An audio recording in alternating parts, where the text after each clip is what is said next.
क्या लेके आ रहे हैं, पब्लिक की कोई रजामंदी नहीं है। सेम वही प्रॉब्लम यहाँ पे गोवा में है। अब गोवा जाते हो घूमने महादई, ठीक है, पहले तो इसकी डिटेल बताइए है देख रही है।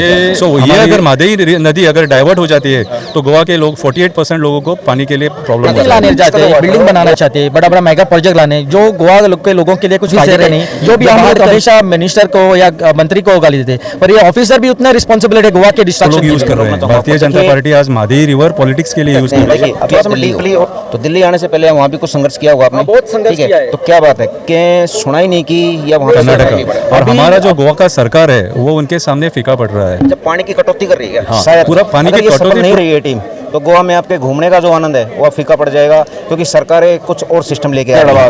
देखिए गोवा से एक टीम है जो दिल्ली आई हुई है अपनी आवाज़ सुनाने के लिए। सेम प्रॉब्लम वही है हरियाणा की, गोवा की, दिल्ली की, गोवा की, यूपी की, गोवा की, और भी स्टेट लगा लीजिए। वही इन्वायरमेंट की दिक्कत है, वही गंदी पॉलिटिक्स की दिक्कत है, वही धार्मिक सिस्टम को गलत तरीके से पेश करने की दिक्कत है। कुल मिला के राजनीति है, राजनीति कुछ नहीं हुआ तो दिल्ली आई है। बात करते हैं हम, आपने लिख रखा है सेव गोवा, हम इसी भी सीमित। गोवा को क्या दिक्कत है, किस चीज़ से खतरा है? गोवा को एनवायरनमेंट से खतरा है। जहाँ की टीसीपी मिनिस्टर उन्होंने एक 4 महीने में लगभग 50 लाख का स्क्वायर मीटर जमीन कन्वर्ट किए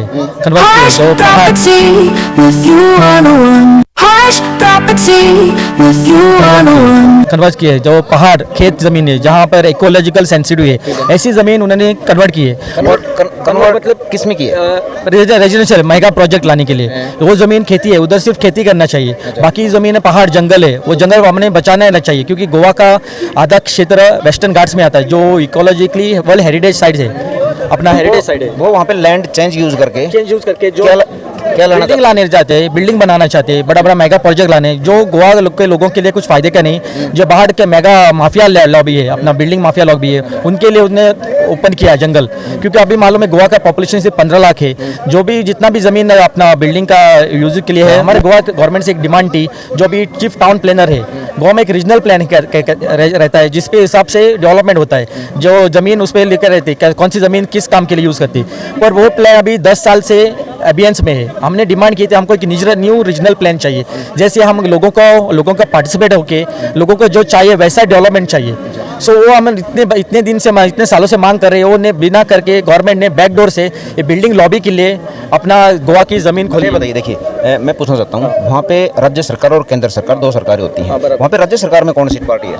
बीजेपी है, डबल इंजन है, इसलिए डबल हमको तकलीफ है। अच्छा देखिए, अभी आप दिल्ली हो, तो दिल्ली आने से पहले वहाँ भी कुछ संघर्ष किया होगा आपने? बहुत संघर्ष किया है। तो क्या बात है कि सुनाई नहीं की या वहाँ पे कोई फर्क नहीं पड़ा? अभी कल मैंने एक पेपर पे गया था, 10 तारीख को हरियाणा इलेक्शन का मोदी जी ने एक अपना कैबिनेट मीटिंग बुला के सब अंडर सेक्रेटरी को निर्देश दिया था, जो भी अनपरफॉर्मिंग ऑफिसर्स है उनको फोर्सफुल रिजाइन जॉब से निकालो करके। गोवा में जो एक्सटेंशन चल रहा है अभी, जो करप्ट ऑफिसर का बहुत चल रहा है, अभी उनको 3-4 साल पहले रिजाइन होना चाहिए था। गोवा फिर भी उसको एक्सटेंशन दिया।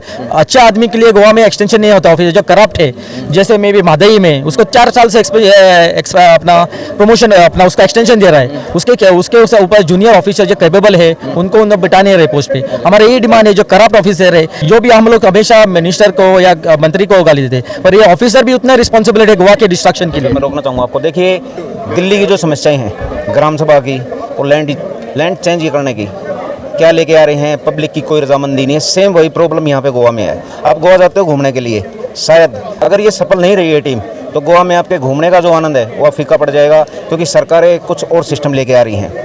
सेम वही प्रोजेक्ट हैं जो दिल्ली में बगैर पब्लिक की सहमति के लगाए जा रहे हैं। ये सहमति मांग रहे हैं क्योंकि इनकी कोई सहमति नहीं ली गई है, इनकी सहमति कुछ और है, सिस्टम की कुछ और है। और बात करते हैं हम। अच्छा सर, आपने देखिए मैं थोड़ी ना गोवा की भाषा कम समझता हूँ, ठीक है, आप डिटेल से बताओगे मेरे को।